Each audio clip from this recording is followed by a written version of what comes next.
huge thing.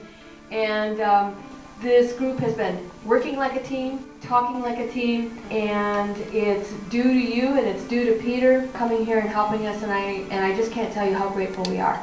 Well, thank you, Cynthia. And you know, you guys are a team. You've always been a team. You've always, you know, had your people together, but things changed, and now that you have a new plan, I assume, yeah. You know, you can really move forward, and congratulations to you all. I'm just glad that we caught you on video and that we have that and it can be shared with the community. We have different parts of the community here, and I think there's other parts of the community that need to see this, like our city council and our county commissioners. And we need to find a way for them to see portions of what you had to say, because it's not radical speech. It's such common sense, and it's for our community. And I was just talking to someone tonight about tiering community and building up truth back into that community and how to fix that. And what you said were things that should resonate with every human being on the planet. And so we need to find a way to make that happen. You have all these doctors and health professionals who say, is it danger? So what's the question? If the doctors think it's a danger, my goodness, something needs to happen. There's only been one study done by the company, and the company says it's safe, but you know, maybe they're right, but I don't think so. And certainly another study would help to either confirm or deny that they're telling the truth.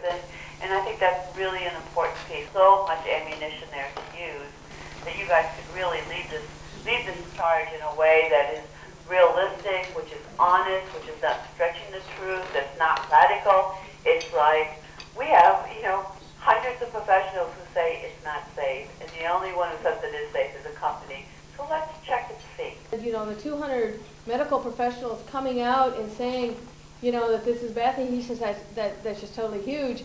And the other thing was the request for additional studies is #1 on our list. We're developing an action plan around that. We have already thought through a lot of the things of how we're going to get that done. One of the things, and the papers have changed over the years, and they are controlled by the industry. This is what they do. They buy their way, they buy their support. There are certain ways that you can make the newspaper uncomfortable. You can't win them over either because you don't have money, but you can make them uncomfortable. They make their money from ads. They don't make their money from circulation.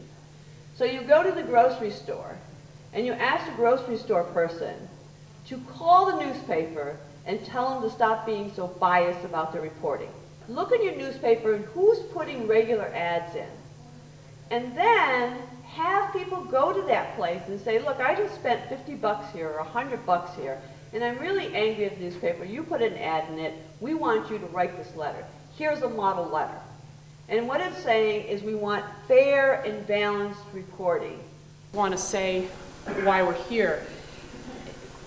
Our history as humans isn't very clean. And if we don't learn from our history and do a lot better in the future, we won't have a very good future. But there's a lot that we can all do. There's much good that is happening. We usually tend to hear about the bad news in the media.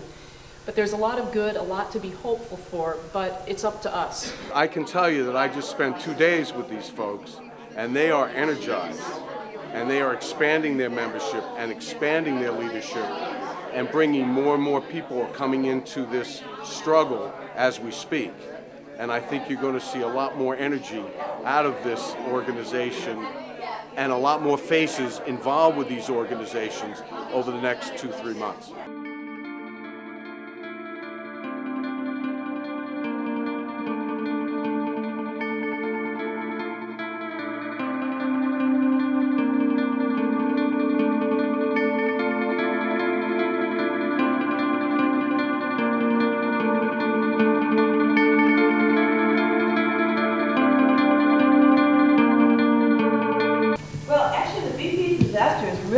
At showing how corporations cut corners, because what happened in the BP disaster is they didn't put that safety valve in. It was all about a single safety valve, believe it or not. And so on the Hill in Washington, D.C., they've had all these hearings. They have hearings on like everything. They use the BP thing. And it's all about, and it really is a sentiment of a lot of people across the country, is that big corporations no longer can be trusted. big corporations are now cutting corners. And I think the advantage you all have is the idea that the whole Chile experience with all of those miners who were saved, and one of the issues was that mine was not really very safe. They weren't safety conscious. And you know, why is this one going to be any different? And this is way more dangerous than the Chile mine. It's way more dangerous than the mountaintop removal. It's way more dangerous. So there is this sentiment across the country that corporations are not safety conscious, that they have too much control, they have too much power, that they're in too many pockets of politicians, because that's how BP got away with that too. And so, you know, feeding into that belief system that the American people have will help you, and that's how they use it and have been using it. You break the pattern, because what that says to those who are listening, to those government bodies who are doing permitting or whatever they're doing, is that you're unpredictable. As long as you play by their rules, you're predictable. The minute you break out of their rules and become unpredictable, you have more power. They don't know what Cynthia's going to do. Lord knows she could get arrested again. She could, I mean, who knows what Cynthia's going to do? They're scared of Cynthia. They are. They are. They're scared of her because she doesn't play by the rules. So you need your science, you need your data, but don't believe that science and data is going to fix the problem.